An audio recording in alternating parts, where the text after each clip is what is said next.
Chairperson, Honorable, Mr. Mutahi Kagwe. Now that you're going to be the Minister of Agriculture, we know certain challenges exist in that sector. First, Kenya is a net importer of foods that is capable of producing, like edible oil and rice and wheat. We also know the fact that the average age of a farmer is 65. Yet, our population is highly youthful. If you're approved for this appointment, what strategies will you employ to make agriculture more attractive and profitable to young people so that we can ensure that we have food security in the future? Thank you. Go ahead. Thank you very much, Mheshimiwa. Now, let me just start by the rider that you started with, which is the importance of agriculture in the country. And to say that over the years, the problem that you have alluded to, the issue of food importation, the issue of youth, has been around with us. The framework on which the current agriculture ministry is being run, or is agricultural sector transformation and growth strategy. Mr. Chairman, I want to raise this issue broadly to say the following. First, there's been a misguided notion, I think, over the years that we have all made. And that is to say that the focus, the initial focus of everything in agriculture is production. Mr. Chairman, what we must refocus on in the ASDGS is coming on for review, because it was structured in 2019 and is coming up for review after 5 years. Mr. Chairman, the only way that agriculture is going to be the kind of industry, the kind of structure, the kind of mainstay for our people that we are ever going to construct is if the farmer becomes a central consideration of everything that we do. Mr. Chairman, until and unless the farmer looks at his profit and loss statement and sees that he is making more money than he is spending, we are going to continue having issues of food security. We are going to continue having issues of underproduction of food items, as well as cash crop items, as well as livestock items. So the focus to me, and what we must begin to philosophize about, has got to be, how do we put more money in the farmer's pocket? If we ask ourselves that statement, and I want Mr. Chairman to say that I recall very distinctly that when I was appointed Cabinet Minister for Information, and I tried to figure out how to deal with the many problems that were there, we arrived at one sentence: let's take a telephone and it works. Everything else we do around us must be focused on that issue. Whether we are going to get international gateways, whether we are going to license other players in the market, it is all should be about the concept of a telephone working. Similarly, if we are going to revive agriculture, the only way we are ever going to do it is when the farmer is profitable. When the farmer is profitable, we'll have enough food. When the farmer is profitable, we'll have enough for exports and so on.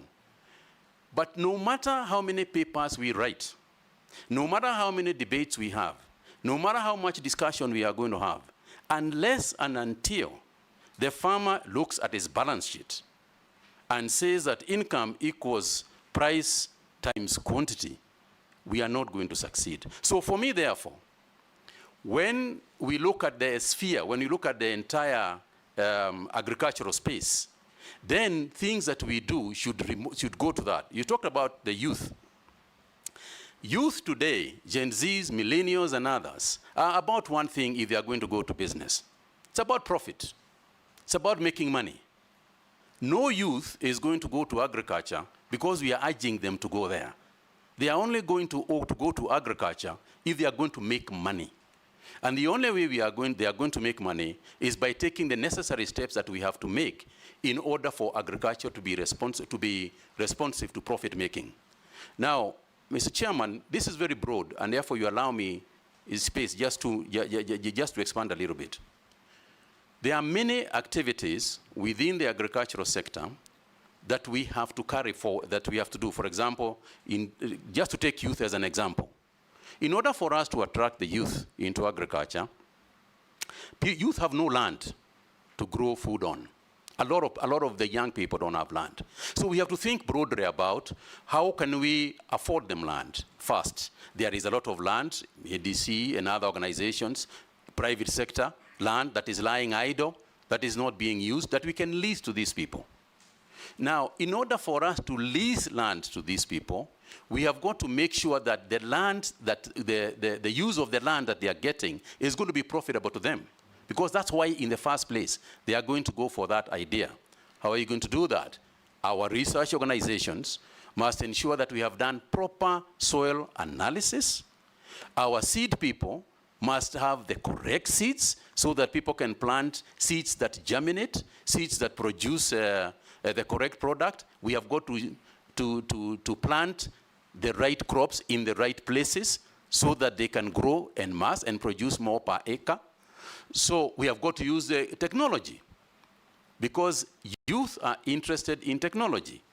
And also we have to define, when we say that the youth should be involved in agriculture, which part of agriculture are we talking about? Because it is not just about growing to grow crops.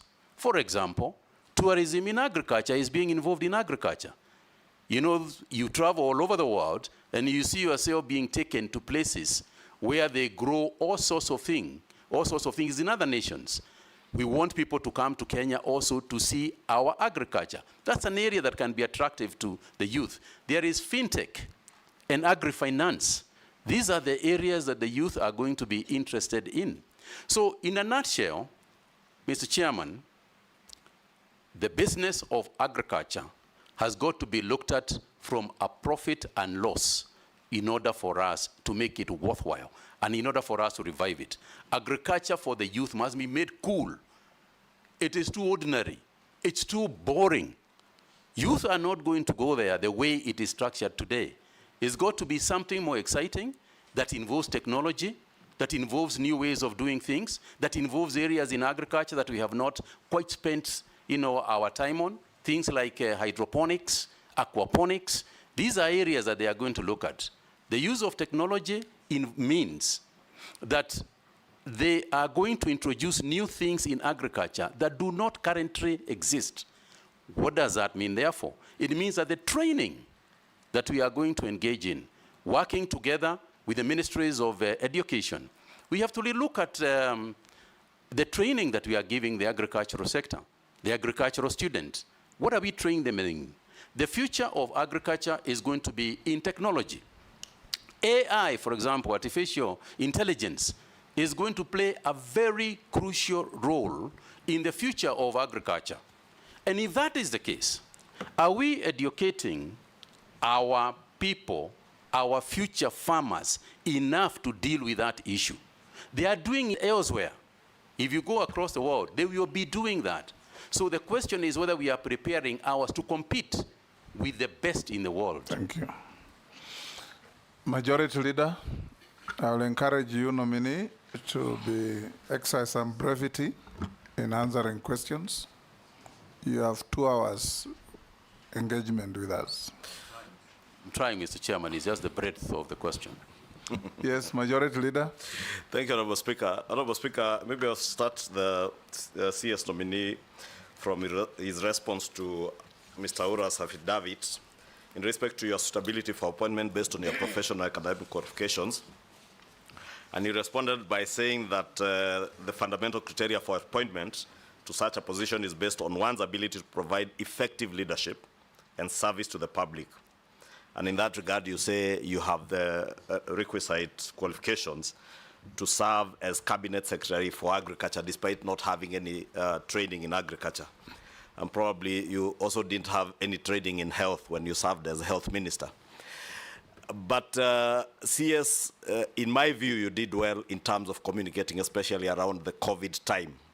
You were on TV, in fact, people christened you the COVID CS. I would want to hear what exactly you intend to do, because again, in my view, we have had a communication problem, and more so in the State Department for Livestock and also the State Department for Agriculture. You remember last year the issues that we had with subsidized fertilizer procurement and the communication that came around that issue. Towards the end of the year, we also had a similar problem. I had to withdraw a bill that came to Parliament from the State Department of Livestock, the Livestock Bill, largely on account of the disinformation that was being propelled in both mainstream and social media. And this bill is anchored on policies that are espoused by the government through the ministry. I would want to hear what you intend to do now as Cabinet Secretary. One, to provide that effective leadership within the ministry, to communicate effectively to the public what is contained in the bills that you will bring to Parliament, because Parliament tends, and in this case, my office of the Leader of Majority, we tend to take the flak from everybody, believing that all legislation that comes from government is authored by parliamentarians and the office of the Leader of Majority. So I want to hear first what you intend to do to ensure that there is effective leadership in terms of communication. And as I said, in my view, you have done well in your previous postings, whether it was in ICT or in health. To CS, I've also noted from your CV and the documents that have been submitted, as Cabinet Secretary in the past, you have served for 2 years in all the ministries you have served. Is it coincidence or fate? Because you are CS Health for 2 years, you are CS ICT again for 2 years. Are you going to be CS Livestock Agriculture for 2 years since you are being appointed in 2025? I don't know whether it's fate or by design. Lastly, you have spoken at length on the nexus between farming and the profit and loss for the farmer and what you would want to see in the ministry. We have also heard from government, especially from the president, that we have now as a country fixed our production side.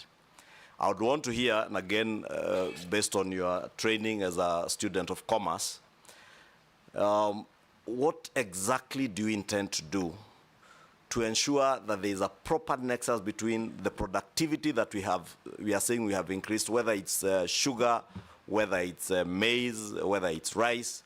How do you link that to markets?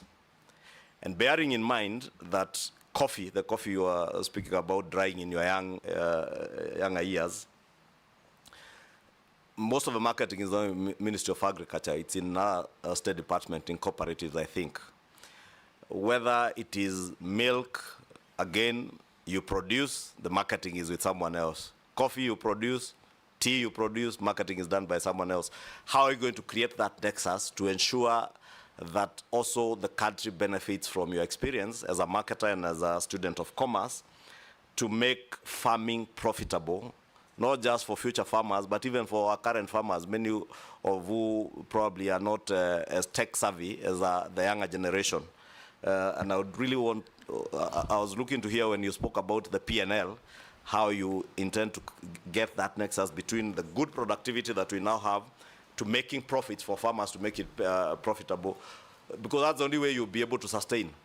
This sector has been riddled by cartels, whether it is in the tea sector, coffee sector, milk sector, there are cartels all over. And we have seen in the past people come into this office, very good-looking people like yourself, with very good intentions, but they get swallowed by the cartels. Thank you. How do you intend to protect yourself from being swallowed by these coffee cartels, tea cartels, milk cartels? Brevity. Mr. Chairman, you'll agree that there is quite a bit to respond to here, but I'll try and be as brief as I can. Yes. Thank you very much, Mheshimiwa. Let me start with the issue of communication, because I think that is what you laid emphasis on. I think the first thing to remember is that in my capacity, if I'm approved by this committee, in my capacity as a Cabinet Secretary, I am simply a cog. I'm simply part of a cog of in people and stakeholders that must be involved in the decision-making processes that you have referred to. You can't be part of a cog. You can be a cog in a wheel. Yes, Yes. indeed, Yes. indeed, Mr. Chairman. One of the cogs, that is what I am. And Mr. Chairman, the long and short of it is the following, that it is not possible to make progress in that area unless we work together with the stakeholders. We have got to have a consultative approach to these things. Cows belong to individuals. Maize in chambers belong to individuals. They don't belong to the government. You know, coffee in coffee farms belong to individuals. So any decision that we make has got to be made with those individuals who are the owners of the of whatever products and commodities that we are going to be discussing. That's number one. Number two is that they are experts in these areas. They are also experts who have been trained to make decisions in those areas. And I'll tie that up with what you said about COVID, the issues of COVID, which I'll come to on its own at some point if the chairman will allow. And to say the following, that part of the reason why there was so much necessity of communicating virtually every day to the people is the weighty issue that was at hand. You are talking about life and death of people. And therefore, you need to keep them abreast with any issue that is developing in relation to their own lives. Because that is what it came down to. Similar, and that's why we had a press conference virtually every day, whether it was made by myself or other players, other ministry officials. It was determined, we determined that that is the way we were going to handle communication to them. Now, to do so, we got the right information from the people who are technically qualified to give that information. We had epidemiologists, you know, led by one Professor Anzara, who informed us about the right thing to tell people and the information that people need in order for them to make their own decisions. So the first thing is that we have got to be consultative. We have got to make people, we have got to consult people, we have got to consult the owners, we have got to the owners of agriculture, we have got to consider the experts of agriculture, so that as we make progress, we move together, we work together. If you take an example, and I mentioned coffee, even sugar, you know, you cannot make decisions about sugar unless we involve the person who is actually going out there growing sugar, you know, on day-to-day basis. The sugar actually belongs to him. And there is also obviously consultations with the other bodies, for example, this organization, you know, the National Assembly and the Senate. There are institutions that are involved in what we are doing at the ministry. And you will remember, Mr. Chairman, that agriculture is essentially a devolved function. In Schedule 4 of the Constitution, there are the areas that are supposed to be handled by the county governments, and it divides it into areas that are also supposed to be handled by the national government. So we have to involve the stakeholders who are going to be largely, and to a large extent, the county governments. So in terms of communication, I want to be clear that we are going to establish a very robust, you know, communication system that is going to be both in mainstream media as well as social media. And I know that Mr. Chairman, the Honorable Leader of Majority spoke about the ills sometimes, you know, the negatives that come. I think sometimes we have to agree that in this day and age in the democracy, we have got to take both the positives and the negatives, and they are going to keep coming anyway, and that is not going to change. So I think for me, what I would like to do is use the same social media, use the same mainstream media, work with the fourth estate to try and disseminate information as much as I can to the farming community. And it won't be the first time, because during the period you have referred to, during the COVID period, part of the key players in terms of dissemination of information and the buy-in to the activities of government was actually members of the fourth estate. They are the ones who assisted us to succeed. And I want to say that my intention is to continue to work with the fourth estate as openly and as transparently as I can. We will be criticized, and that's fine too, because oversight is part of their job. So I intend to keep very closely, to work very closely with them. The area of social media. Social media is an area that has come to both help us. It helps us a great deal. There is also the negativity in the social media. And I know that, Mr. Chairman, if one were to talk broadly and say leadership has been made that substantially harder, through social media. But part of the hardship and headaches that one gets from social media is also part of the way that we can communicate more easily, to our people, because they are also on social media. And that which you cannot change, you might as well use, because we are not going to be able to change some of the communication channels that exist. And indeed, we can use them very positively for ourselves. Mr. Chairman, there was a nexus that the Honorable Leader of the Majority wanted me to explain, and that's the issue of the PLL and the production capacity that has clearly increased. It's a fantastic example of what I'm talking about. The reason why the production has increased is twofold. One is because of the good climates that we have fortunately experienced. But two, and to a large extent, is also subsidized fertilizers. It's part of the reason why this increase has come in almost all products, both cash crop and as well as food crops. There has been an increase. Now, when you increase production and you are able to save on post-harvest challenges, it means that the farmer gets this bigger quantity that he has got. But the market is huge. The market for these products is not just here. The market for both livestock as well as crops is both in Kenya and external. Information about the markets is what has largely been missing. And part of this is also the deployment of technology. Because now with a mobile app, you are able to tell where tomatoes have got better prices instantly. But this information is around somewhere, floating somewhere in the market. It's our responsibility as ministry to make sure that that information is available. You also alluded to the issue of the fact that the marketing aspect of most of those cash crops, the boards and everything, is in the Ministry of Cooperatives. That's fine too, because we work in a collective area. We have collective responsibility. Every ministry in government will automatically have to relate with another ministry in government. And it is not just the Ministry of Cooperatives that we have got to work with. We have got to work with the Ministry of Energy, for example. Right now we are waiting for the Ministry of Energy to connect to Kenani, to the Kenani leather park that the ministry is establishing.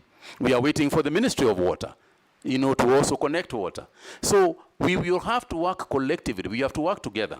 Again, coming back to the example that you gave, if you look at the management of COVID-19, it was a whole government approach, whereas the central ministry was the Ministry of Health.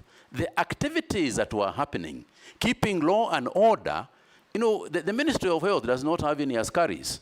That is Interior that was assisting us in keeping order.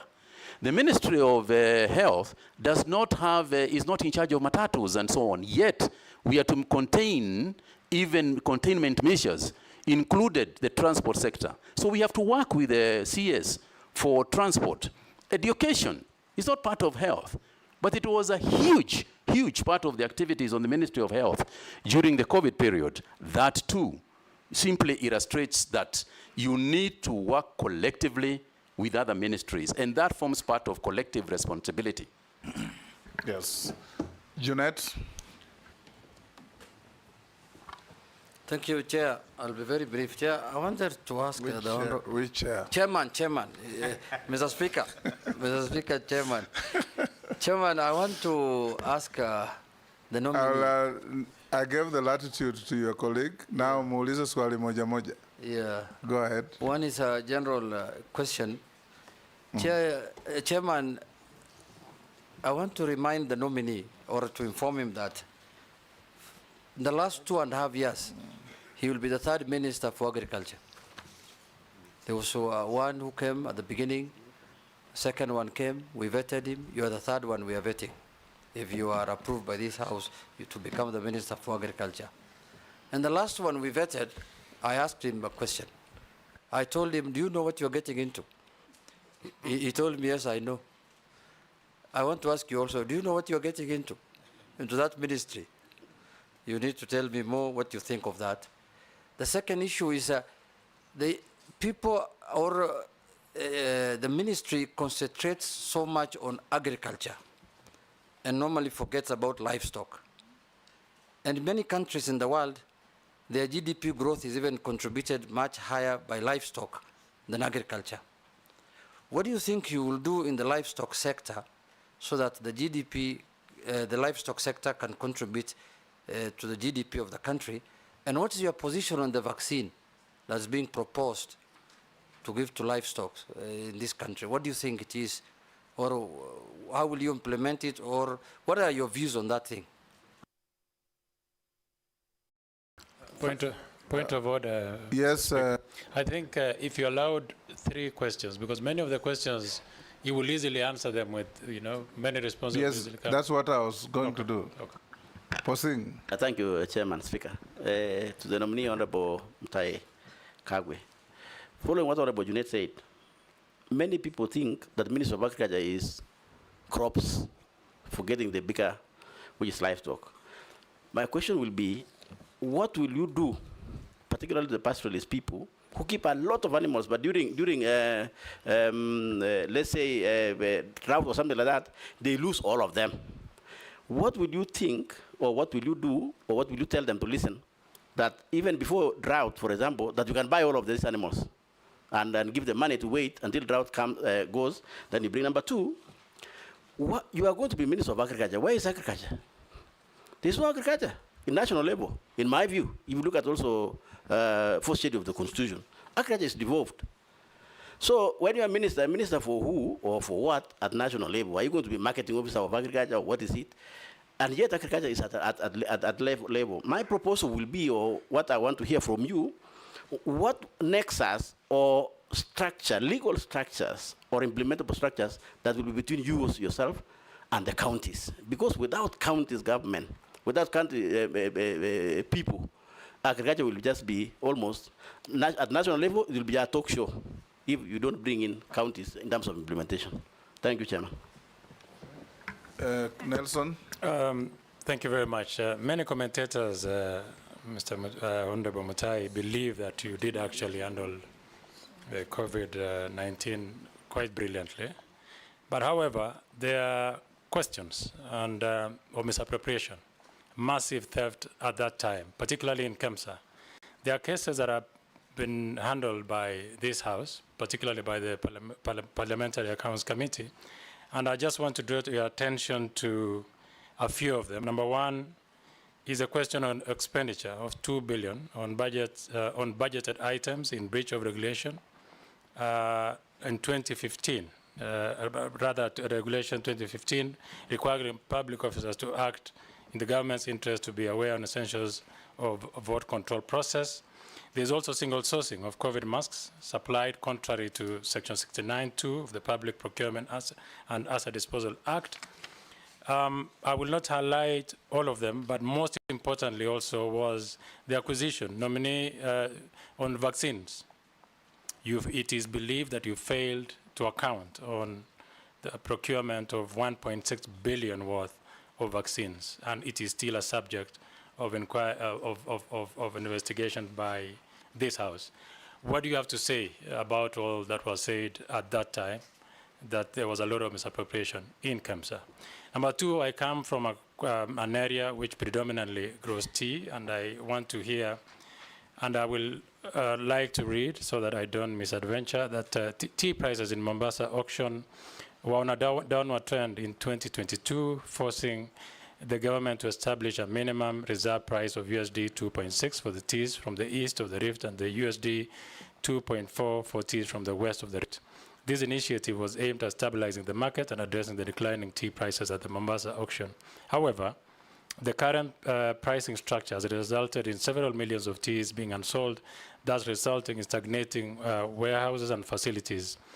What strategies will you implement to alleviate the situation? Additionally, is government interference in this manner necessary in a free market, and how can it be balanced to ensure market stability without causing adverse effects? Thank you. Thank you, Chair. Honorable nominee, I sit in a Committee of Environment and Forestry, where climate change is a huge topic.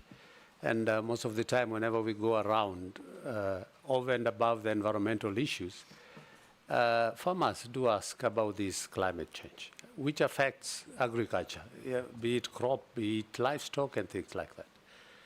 And the issue that always comes is that they don't have any information as to, initially we used to know Kenya, by around February, you start preparing your land for purposes of planting and things like that, but it is no longer. So what policy are you going to put in place to try and address the climate change issue, which is affecting agriculture? And lastly, Chair, it's about somebody has just asked me from the constituency regarding what is your view on this livestock vaccination, the debate that is going on. What is your view? Thank you, Chair. Answer those from Thank you. Honorable Junet down to Gikaria. Thank you very much, Mr. Chairman. Let me start by answering the Honorable Junet's question, which relates also to one that had been asked by the majority leader about the 2 to 3 years, which because they are kind of the same, because I'm the third minister. First of all, of course, is to say that I've been happy to serve, no matter how the period, you're happy to serve, because the idea is to make a difference. And sometimes it is not how the length of time that you do a job in, it is what you put into the time that you have got that you can make a difference in. I have no idea why 2 years into government, I was invited by the 3 previous, including the current president, because obviously they are appointing authorities. But I want to answer your question, and perhaps related to also to Honorable Koeshi's question. You asked me whether I know what I'm getting myself into.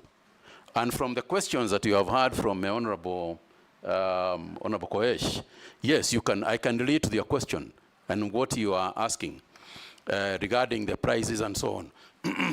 Mr. Chairman, you will remember that one day in 2020, I stood outside Afia House, and it is on record even in the media.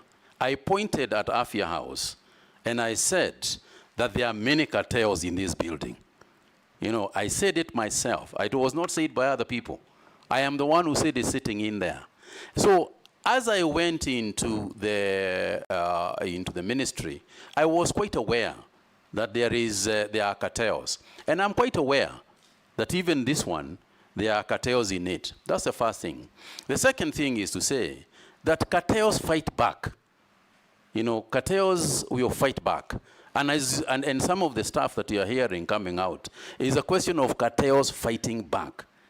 Not only would I expect them to fight me back once you start fighting them, in fact, I'm ready for the battle, because I know the battle is going to come.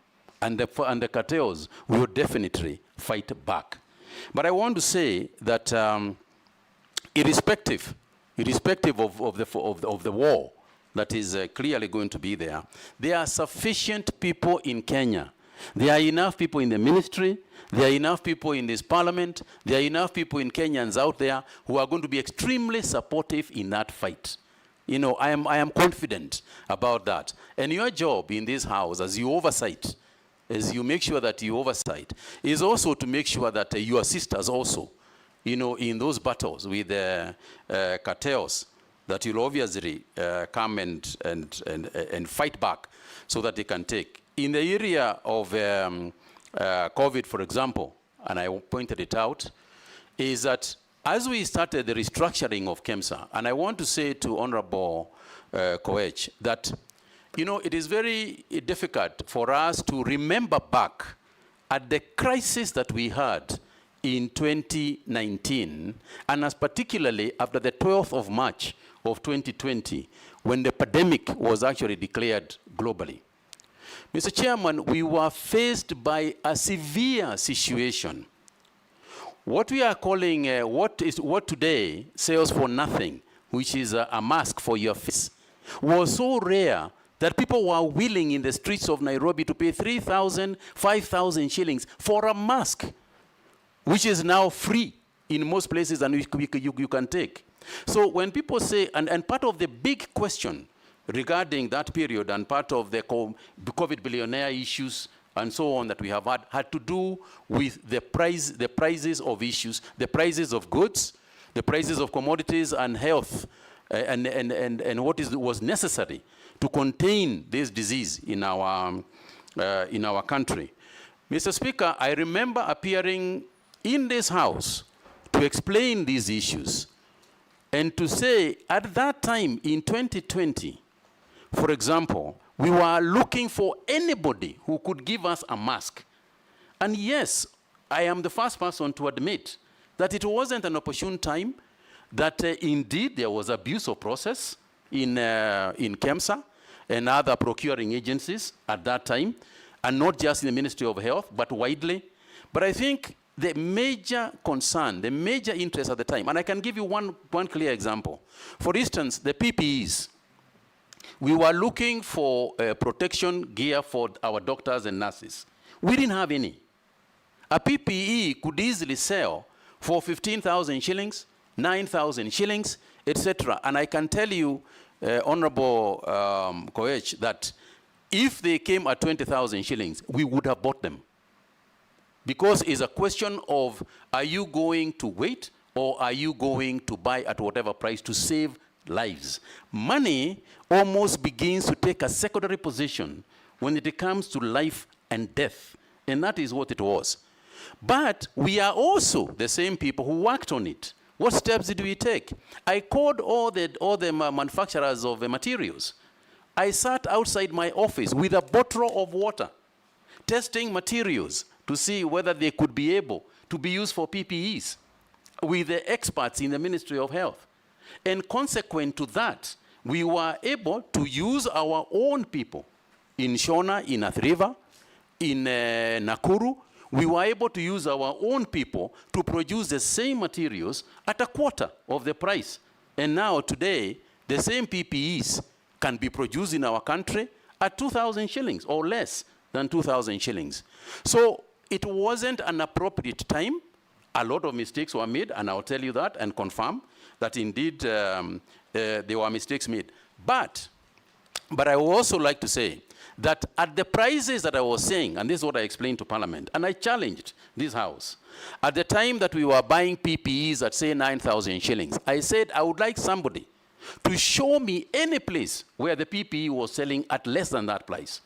And I remember, Mr. Chairman, going to Aga Khan Hospital, going to Nairobi Hospital.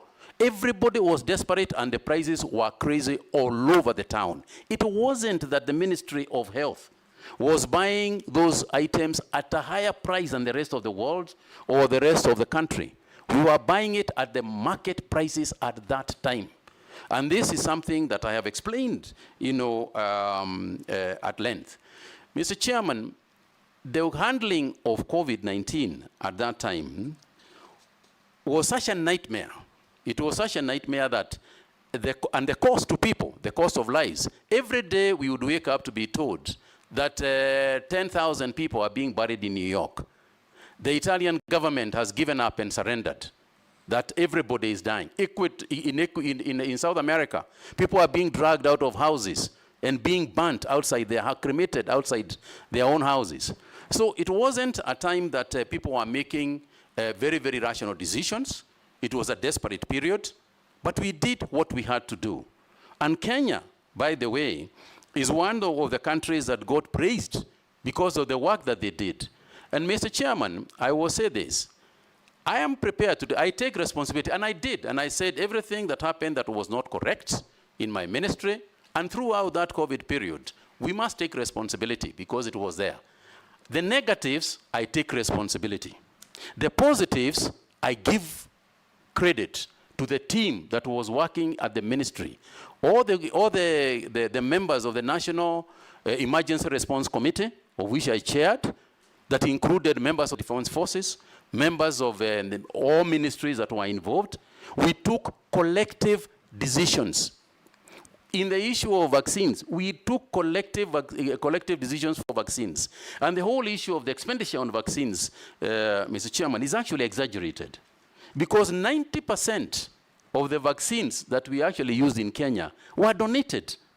There were donations from the United States government, from the World Health Organization, from European governments. Yes, they were of a great value, and they were valued at a lot of money, but they were free. We got a lot of those things for free. We didn't actually buy a lot of those ones. The ones that we bought, the ones that we ordered from Johnson & Johnson in South Africa. In fact, the quantity that we were supposed to get, we never even utilized in full, because by the time we had developed immunity and stopped the delivery of. So there were several issues that one can speak about. And as for KEMSA, it is true. When I said that there are cartels out there, it was true. And what did we do? What did I do as minister? You remember, Mr. Chairman, that we carried out a complete re-engineering of KEMSA. Change of staff, restructuring the organization, at least in the time when I was there. So we did take action about it. And I'm the one who invited the investigating authorities to come and go through it so that we can see how we can change the entire structure to do a better job in a crisis like that. For me, Mr. Chairman, what I say is that I hope, because there will be another pandemic, it is not a question of whether it will be there. It's not a question of if it will come. Looking at the global situation today, it is very likely that we are going to get some zoonotic and other pathogens that will cause pandemics in the future. And it's a question of being prepared for it and hope to God that there will be somebody sitting in those offices where he or she will have to make some very difficult decisions, notwithstanding the fact that eventually they could be verified for those decisions. But I hope to God they will have the guts to go on anyway and save lives. Mr. Chairman, on the issue of tea, and I know that this is an issue because of the tea that is actually lying in Mombasa, at the Mombasa auction. Mr. Chairman, I know that my predecessor had set a committee to deal with the issue of tea. And I want to say that I agree with those people who are saying that there is an interference of businesses that governments can go to a length to do and mess the process in the first place. So there is a degree of regulation that you want to carry out, and indeed we will carry out some regulation, but the regulation will be to improve the market. Our job, as you asked about what is the ministry going itself doing, given the fact that it is a Schedule 4 divides it amongst both the county governments and the national government. I think if you look at Schedule 4, you'll see that the breadth of involvement of the national government is quite large. And if you are involved in the policy, if you are involved in research, if you are involved in financing, if you are involved in creating markets for these products, then you will have to work, as you rightly said, in the joint committee of both the county governments and the national government. Again, I would like to confirm that this is not the first time I'm going to do this. During the COVID period, or during my days as Cabinet Secretary for Health, that's what we did. We had constant communication. We had several meetings with the CECs for health. And I can tell you, Mr. Chairman, we even managed to bring in to the ministry the CECs for health to be part of the teams in the Ministry of Health at headquarters, so that you can create the linkages between the county governments and the national and the national government.